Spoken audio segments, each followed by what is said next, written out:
Lateef Adédìméjì lórúkọ mi, ẹ̀yin èèyàn mi nílé lóko lájò, ìròyìn ayọ̀ ni mo mú wá fún yín, ṣé mo bó ṣe ń lọ. Rec TV ni mo fẹ́ bá yín sọ̀rọ̀ nípa ẹ̀, àti ní oríṣiríṣi àwọn nǹkan aládùn tí à ń gbébọ̀ lórí YouTube channel wa tó jẹ́ pé tẹ́ ẹ bá ń rí wọn, ẹ̀yin náà máa dunnú pé nǹkan tí mo subscribe fún yìí nǹkan gidi ni. Kí ló ń dúró ṣe? Ó yá gbéra lọ subscribe sí YouTube channel wa kó dẹ̀ turn post notification ẹ̀ on nítorí pé kí ni o àwọn aládùn ó ń bọ̀ lórí YouTube. Bọ̀rọ̀ kìíní tẹ̀ ń wò ó ń bọ̀ lórí YouTube pẹ̀lú àwọn ìdárayá gidi ó ń bọ̀ lórí YouTube. Má gọra ẹ o, èmi Lateef Adédìméjì, I am a part of this ni mo ṣe ń sọ fún yín wípé go and subscribe now and put on your notification kẹ́ ẹ lè mọ̀ tá a bá ti post àwọn ohun mèremère míì. Kí ló ń dúró ṣe? Gbéra kó lọ subscribe kó dẹ̀ turn post notification ẹ̀, ìyanu máa ṣẹlẹ̀. Bless you.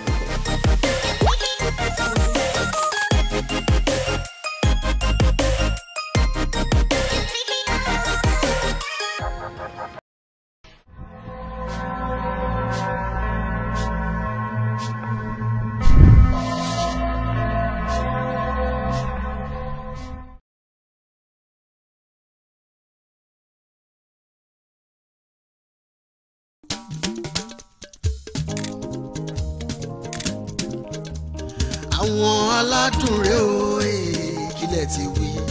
Àwọn aládùn ilé olóyin mọ́mọ́ ilé tó gbayì tó tún rẹwà bàbá màmá bébí bọ̀bọ̀ ṣẹ́ṣẹ́ṣẹ́ṣẹ́ bò ẹ dákun ẹ fi kalẹ̀ sí àwọn aládùn rẹ̀ o.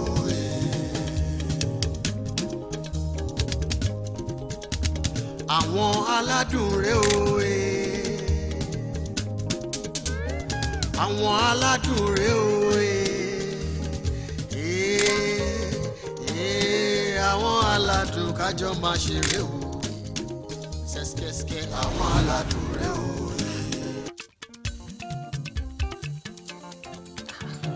Fọláṣadé, báwo ló ṣe ọ̀rẹ́? Báwo ló ṣe tó ṣì tò tí ọmọ rádaràda rédèrèdè àwọn àlòkù ọjà àwọn àwọ̀kù ẹ̀wù àwọn ọmọ tí wọn ò níbi nírun tó fi wá wọnú ilé ìwà apá ẹ̀ báwo lè ṣe rìn. sista mi bó ṣe ń bi ni nìyẹn o iṣẹ́ lọkọ mi dágbére pọ́n fẹ́ lọ ṣe níbi tó travel lọ àfi bó ṣe wọlé ló mú ìyàwó tuntun dé tó ti lóyún. mo tún ti fún lóyún. bẹ́ẹ̀ ni. ó túmọ̀ sí pé gbogbo ìgbà tó máa ń dágbére òun travel ó ti lójú mi bọ́ mi.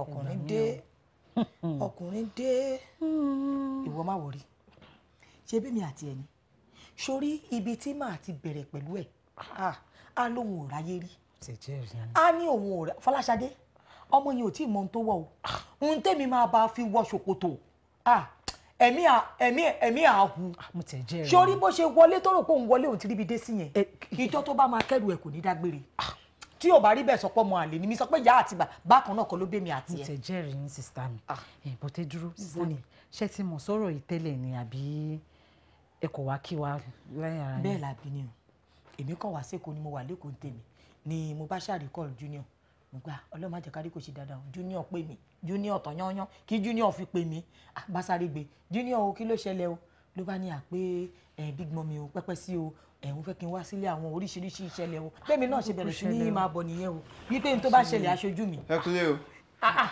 ilẹ̀ junior ṣàlàfíà big mummy of life. wọ́n á bẹ̀rẹ̀. ẹ wẹ́ èdùn. ṣé ti fẹ́ ṣe wedding tún. ṣé o ń gbọ́ ẹ máa sàmí tẹ́ bá ti sàmí tán èmi náà ló láìkì tó yẹn. ẹ kúkú ẹ̀ pa láìkì. àbí.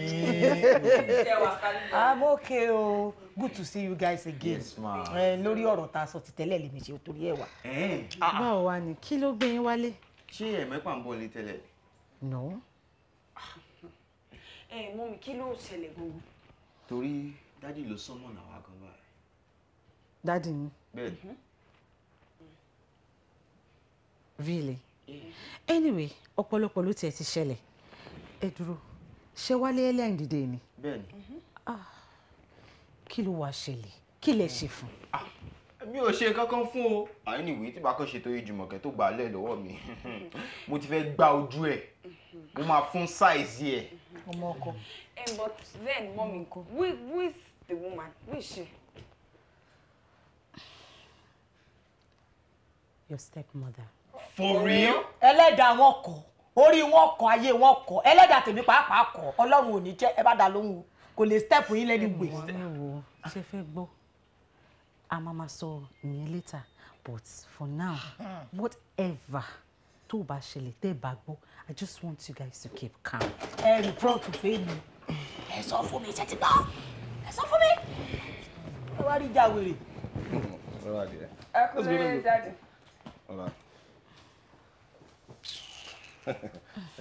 Jókòó báyìí. Jàtijàti. Fẹ́lẹ́. ẹ kú lórí jáde ẹ kú lórí. Ọpọlọ. Kí ló dé? Ṣé mi nìkan lẹ rí ni? Ẹ ti kẹ́ tó wà lẹ́gbẹ̀ẹ́ mi. èmi ò rí ẹni ọ̀dà pẹ̀lú. Jùmọ̀kẹ́. Kí ló dé? Kí ló dé ṣé kó máa rí ní tí ò rí ni? Ṣé kó máa rí ní tí ò rí? akọ̀wọ̀n dáadáa Jùmọ̀kẹ́ greet your stepmother. Má pè ní bá jọjọ báyìí má fáwọn ọmọ ọlọ́mọ ní ìyá tí ò ṣe tiwọn má fún wọn ní ìyá tí ò ṣe tiwọn wà ní kọ́ kàlejò tàbí kọ́ kí n tó bá máa kí má pe ohun tí yóò ṣe máwọn ọmọ ọlọ́mọ fún mi. Àǹtí bí n ṣe lè yín o. O lè tún sọ lẹ́ẹ̀kan sí i. Mo fẹ́ kẹ́ máa rántí náà pé bí n ṣe lè yín. Kò sí nǹkan kan táyà kúkú lè ṣe fún mi ilé àbúrò mi lélẹ́yìí. Ok bóyá ẹ̀yin àtàbúrò yín táìmù àtó fún yín láti kúkú nílé. Èmi ní kọ́kọ́ lèmi máa lọ. Mo ń gbọ́, am I speaking to dumps? ẹ lẹ́wọ̀n pẹ̀lẹ́. ẹ tún dáhùn. Anyway, ìyẹn tẹ́ ń ṣe problem náà. This is your stepmother. I forbid it in the name of Jesus. So, I forbid it in the name of Jesus. as long as I remain the head of this house and this family, mo fẹ́ kẹ́ máa accord the respect to deserve. Any altar of disrespect to her is a disrespect to me. Have I made myself clear? Yes, sir. Junior! Daddy, this is preposterous. Èmi ló sọ òyìnbó sí. Ọmọ ọkọ. My baby. Ẹnu mi jẹ́ o ṣàbínú mọ́ nsìn àbí. Mi ìbínú o. Kò síbi tí mo máa ti wọ̀n sí ọmọ mi náà ni wọn. O ṣe máa jà èmi tí mo pé o ní very good heart. O dàbí àwọn èèyàn. Àbí o, èmi ò já wọn kan. Wọ́n ló mọ̀ kí o rẹ̀ jẹ́ sọ́ọ̀sì àbí. My baby boo. Oh my God. Anytime tó máa pè mí bẹ́ẹ̀ yẹn orí máa wú kò máa ṣe tírírí tarara tírírí. You can say that again. Kò ṣe bí ẹ. Daddy, Oh my God. a fẹ́ rí yín.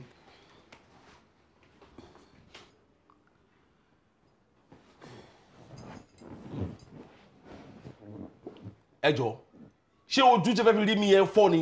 Tẹ́ ẹ̀ rí pé mo busy pẹ̀lú mọ́mì yín. mọ́mì wá wà lókè o. Àwọn ṣe mọ́mí wa. My baby, take it easy with them. Ọmọdé ló ṣe wọn. Jẹ́ kí excuse yín kó má dàbí ẹni pé èèyàn kan ní ò jẹ́ kán rí dàdùn. No, baby, o need now. Oṣù àbọ̀ fẹ́ lọ sí. Of course. Pẹ̀lẹ́ kọ lọ́ra kó lo pílò ẹ̀ méjèèjì tí mo gbé fún ẹ. Kò fi sẹ́gbẹ̀ẹ́ méjèèjì. All right, my dear.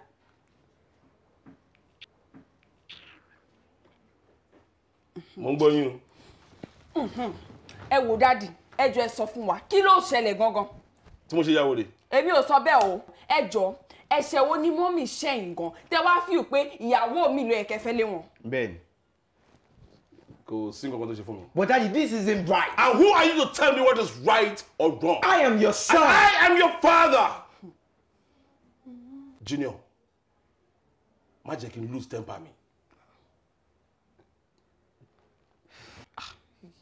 bílí ò tiẹ̀ wáyé mi mọ́ bó dádì ẹ̀ kì í ṣe báyìí tẹ́lẹ̀. But shall calm down, she's well. Àwọn aládùn kájọ máa ṣeré o ṣẹ́ṣkẹ́ṣkẹ́ àwọn aládùn rẹ o.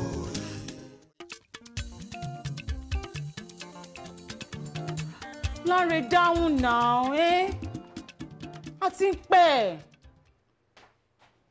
Má bínú jọ. Kí ló dé kí lẹ wá ń ṣe inú ilé látẹ̀ nǹkan. Ìyá ẹ ló kọ̀ tún fẹjọ́ dá mi dúró tí mi mọ̀. Ìyá yín wò lẹ gbé sínú ilé. Má bínú ìwọ ló mọ̀. Ṣáà jẹ́ ká lọ. Ṣáà lọ. Àdẹ̀ ń dúró dè yín látẹ̀. baby boo baby. Kí ló dé? Inú mi, Kí ló dé? nǹkan mi. Ṣé mo ṣe pẹ́lẹ́ǹsì mi? Pẹ̀lẹ́ inú. Láńre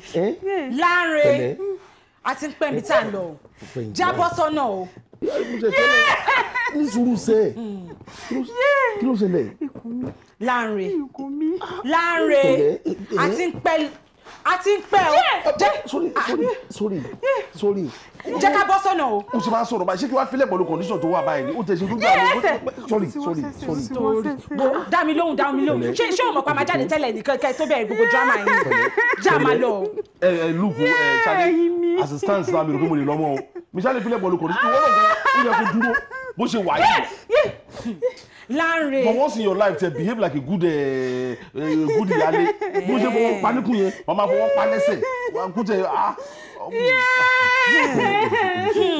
Láńre nǹkan tó ń ṣe ò dáa o. Wo mi rí lọ́bì kankan mọ́ ṣùgbọ́n tó bá fẹ́ máa lọ kó máa lọ. Èmi náà ti mọ̀ pé òní padà lọ náà ni. Òtítọ́ àdúgbò ẹ̀wọ̀n adé pé ọmọ ẹ̀kẹ́jẹjọ́ máa lọ. Òtítọ́ a ṣe bí mo ṣe kó lọ́dọ̀ ẹ̀ ń sìn yín. Òtítọ́ ìwọ fi kíní fi. àti lo pílò yìí ni pẹ̀lẹ́ mẹgbẹ pílò sí báyìí. Kò sí nǹkan tó ń ṣe mí. Ẹ gbà mí. Kí ló ní? Ó kàn pretend Adébímpé. Báwo lẹ ṣe máa fi mí sílẹ̀ sínú ilé tẹ̀yìn àti ìyáálé mi jọ máa jáde? Ẹ dẹ̀ mọ̀ condition tí mo wà. Ṣé tí máa jáde mi ní démọ́ ni Adébímpé? Ẹ wo ẹ má bí ń pè mí rárá. Tó bá sì dìrọ̀lẹ́ mi àti máa jọ jáde ṣe gbọ́. Báwo nìyẹn ṣe wá dífá fún yín létí màá ti. Èmi ò mọ nǹkan tí mo fẹ́ sọ ni mo sì bá yín sọ yìí. Sister mi, seriously, tèmi lòdù kejì. Ẹ need láti wà ń bẹ̀. Ké wá rí rádaràda tí Láńre àti ìyàwó ẹ̀ fi mí ṣe. Wọ́n fi mí ṣe ẹ̀sìn kò ṣe díẹ̀. Nìyẹn náà ṣe mo ṣàmọ̀ pé ó ń díbọ́ ni o. Láńre náà òun náà bó ṣe gọ̀ sí òun náà tún fọ́ sí trap ẹ̀. Ìgbà tí mo dẹ̀ rí pé ibi tán lè ń ba lọ kò ní bí lọ mọ́ nìyẹn kíá ni mo ya gbọ̀nà spa mi lọ mi lè wá jẹ́ kí èèyàn kọ́ wá rí mi fín. Sórí èmi ń gbàdúrà kan lọ́ọ́ jẹ́ kó sí mi lọ́wọ́. Wọ́n lọ́ọ́ jẹ́ kó sí mi lọ́wọ́.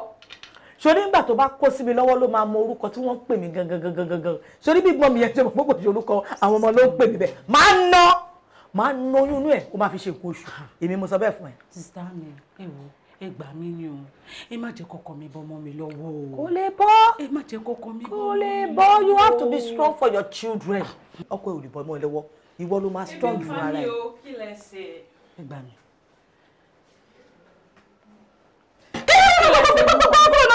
Kí ló ṣe yín? Iná gbé yín ni. Ṣé ìgbà tí wọ́n wọnú kitchen tó lọ mú nǹkan bẹ̀ yẹn ṣé àwọn ọ̀yá ẹ ló ṣe síbẹ̀ kí wọ́n wá máa jẹ yìí. Ẹ jọ mo máa jẹ.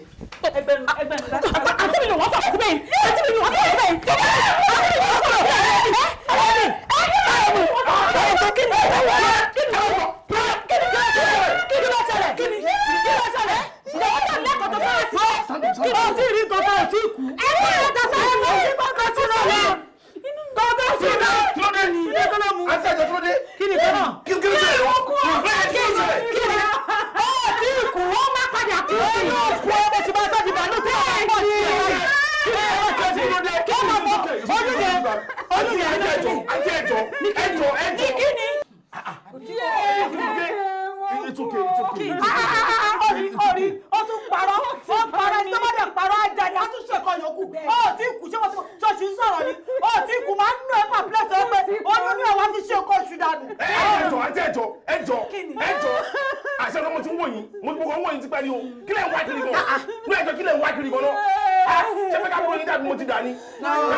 Mọ̀ sí mi ni wo tó bá yàwó náà wà á kó èyí tó kéré jù lọ ẹgbẹ́ àyè tó tóbi jù wà á tẹ̀lé wọn. Ìwọ ló pa mi ò lọ sẹ́nu gbé irọ́ ni mo pa ṣé wọ́n ni ẹ tó nílé inú wa máa sọ. ìwọ ló pa gẹ́gẹ́ àwọn ẹ̀ ló máa jáde kúrò nílé fún wa.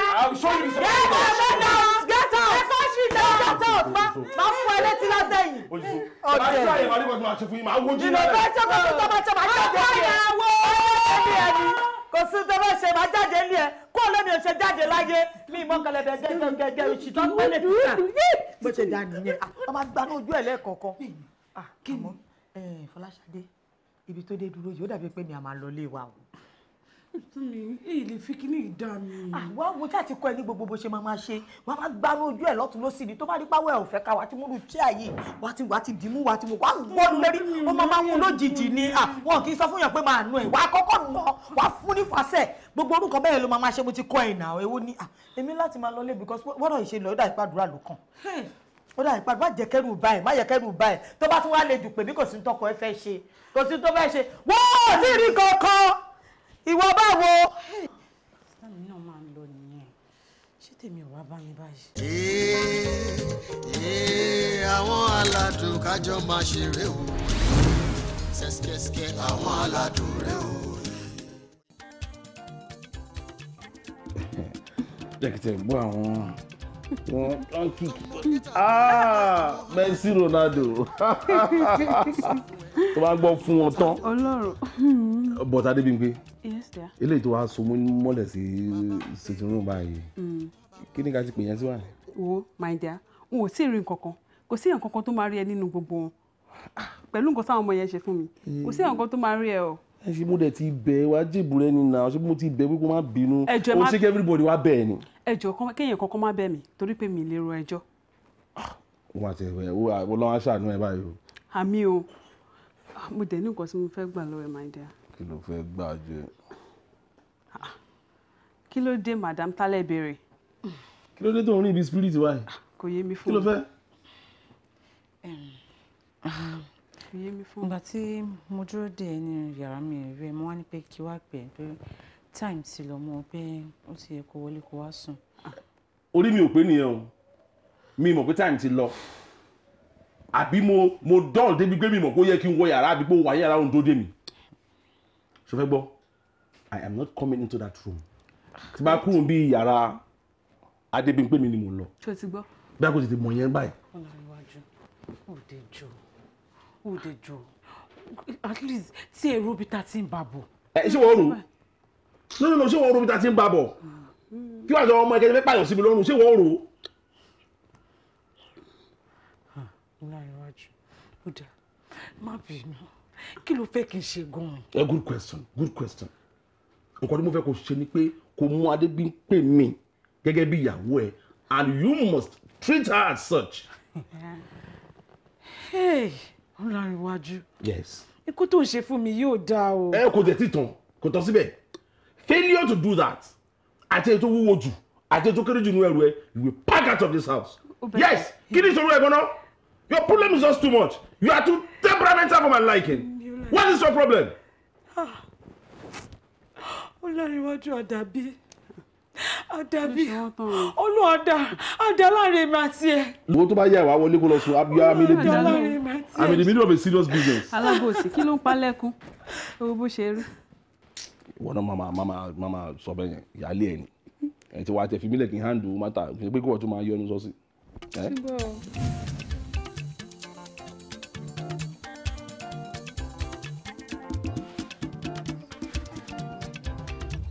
tọmọdé tàgbà ilé àwọn aládùn ló fẹ́ wò àwẹ̀ má jẹ́ kán sọ fún ẹ ìròyìn ò ta fún Mọ́mì. Mọ́mì. bàbá ń bẹ níbẹ̀ Àwọn tí ń lọ. tí ó bá gbẹ̀rẹ̀ ẹ ti rẹ́dí láti padà sí school. ṣé ìrònú ni. ronú kẹ mi ì kúkú ronú mi ì ronú anyway tẹ bá ti dé school kẹ ṣe jẹ́jẹ́ o kẹ dẹ̀ rántí ọmọ ẹni tí ẹ ń ṣe o. agbọ́ ti gbọ́ o. Junior báwo ló ṣe rí Jùmọ̀kẹ́ ṣé kò ṣe pé bó ṣe máa ń kúrò ní school nìyẹn. ara wa ṣe bí dádì ló nípa àwọn fẹ́ welcome wa mo dé lọ bá Jùmọ̀kẹ́ school ló ń la ṣe wọ́n jọ ń bọ̀ nílé. ìyẹn náà dá ṣáà tẹ bá ṣáà ti dé school kẹ pèpè ti débẹ̀ kẹ dẹ̀ take care ara yín. ẹ máa ronú mọ́ o. For your health, eh? I won't, darling. All right, love you guys. Kẹ́ take care ara yín. ó dà ọ̀ Then, All right. everything.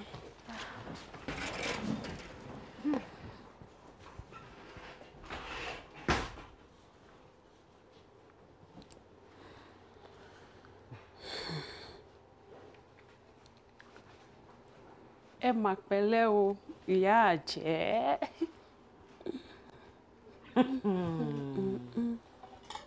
Ìwọ gan oṣó ṣórí bí n pé mi ò rí tiẹ̀ rò èmi gan ò rí tiẹ̀ rò. bẹ́ẹ̀ rí ọmọdé oníṣekúṣe ó bẹ́ fún làbàtà ó yọ ọbẹ̀ tì. ó máa dùn màmá gan ni o kí ló tó ṣe fẹ́ parọ́ ẹ náà ṣé torí pé mo keep ọkọ wa for personal use only ló ṣe fẹ́ parọ́ ẹ ṣé mo káwọn èèyàn máa ń sọ pé first come first serve fìdígbò máa ṣílẹ̀kùn àfẹn tó bá mú kọ́kọ́rọ́ dání ọ̀dọ́ àti kọ́kọ́rọ́ àti fìrìgbọ̀n méjèèjì ni mo kó dání.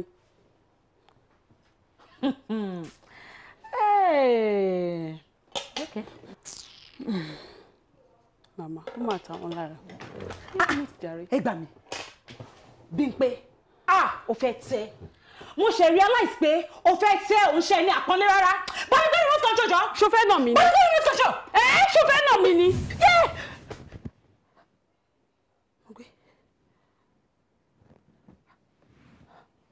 alámúláṣá aláni o mo ń dáná Jùmọ̀kẹ́ dágbére school mo gòkè mo lọ ṣọ́ra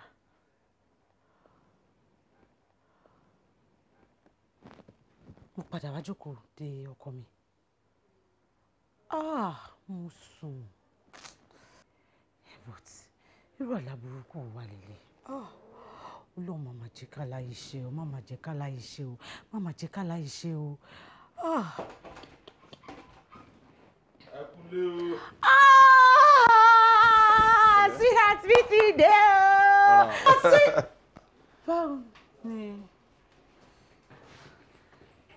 kí ló dé irú kíkí wo nìyẹn. ta làwọn. irú ìbéèrè wo nìyẹn. dúró ṣé torí ẹni torí lẹ́gbẹ̀ẹ́ mi ló ṣe ń kí mi báyẹn after how many months. ó dẹ̀ má bínú ta ni wọ́n. wẹ́mi ráyà ti dáhùn ìbéèrè yẹn inú tẹ̀ ti ń bí mi inú ti ń bí mi báyìí gan. inú tèmi gan ń rù lọ́wọ́ so nǹkan tí mo béèrè lọ́wọ́ ẹni kò dáhùn mo ní ta làwọn kò má jẹ́ dàbírú o. dàrú ẹ̀rú èyí ló ti ń dàrú ni. kọ́sì mi tó wà ní outside the country kọ́ ní ẹni tí mo sọ fún ẹ tó sọ pé wà á yíga láti meet and I can see that you have given her a very wonderful welcome. kí ló kọlù ẹ náà. no ẹ má worry it is fine. ọkọ mi ìṣòro nǹkan tó ṣẹlẹ̀ ni pé mo lálàá ni my dear alámúlá mo lálàá pé o gbé obìnrin wá ká mi mọ́lé o sọ pé o fẹ́ ìyàwó tuntun nínú àláyẹ̀kẹ̀dẹ̀rẹ̀ fèsì wọn ni mo rí ìyàwó tuntun tó gbé wá bá mi ìgbà tí mo tún wá jí tí mo tún wá rí àwọn náà nǹkan tó jẹ́ kí obìnrin ìwọ àti àwọn aláràndọ̀rọ̀ ọ̀dàn tó máa ń lá ẹ̀. Come on, stand up and greet me like a proper wife should greet her husband. My baby boo, I miss you, darling. Miss you too. Sister, ẹ má bínú. Rosalie, o ti gbàgbé orúkọ ẹ Rosalie. Sister Rosalie, ẹ jókòó. mo okay. mi bínú. I'm usually not like this, àbí Lanre. Oh, you are not. In fact, mo mọ̀ pé little time tẹ́ máa spend pẹ̀lú wa, ẹ̀yin náà máa rí pé mi ṣe irú yàn bẹ́ẹ̀. Ewu lè. Oye mi kò sí problem, mo understand it totally. Mo kí mi àti máa sọ̀rọ̀ dáadáa nígbà tí mo fi wà ní. Ṣé ẹ̀dẹ̀ rí pé mo sound nice àbí? Ẹ wo ẹ máa sọ̀rọ̀ yín later ẹjọ́. Kí ló wà lẹ̀? Mo tẹ̀ ti dáná orí ẹ lọ freshen up. Sister, èmi á bá yín gbé báàgì yín wọlé. Ẹ wọlé. Lanre, ẹ wọlé.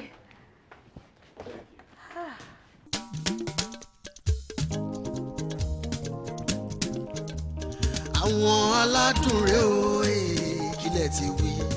àwọn aládùn ilé olóyin mọ́mọ́ ilé tó gbayì tó tún rẹwà bàbá màmá bèbí bọ̀bọ̀ ṣẹ́ṣẹ́ṣẹ́ fún mi. ẹ dákun ẹ fi kalẹ̀ sí àwọn aládùn rẹ o.